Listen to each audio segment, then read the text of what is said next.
Hello friends, આજે આપણે બનાવીશું આબુની ગુલાબી ઠંડીમાં ખવાતી એવી કેસર રબડી.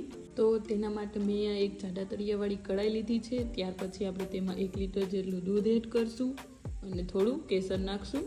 પછી આપણે તેને આ રીતે હલાવતા જઈશું અને મિક્સ કરી લેશું. દૂધ ઉપર જે મલાઈ આવે એને આપણે સાઈડ ઉપર લગાવી લેશું અને દૂધ ચોથા ભાગનું બળી જાય ત્યાં સુધી આપણે તેને ઉકાળવાનું છે.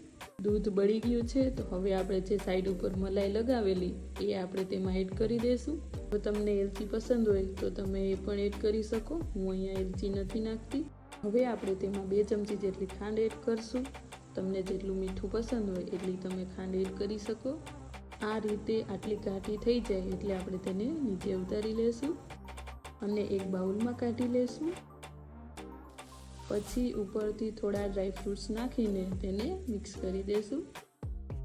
તો તૈયાર છે આબુની ફેમસ કેસર રબડી.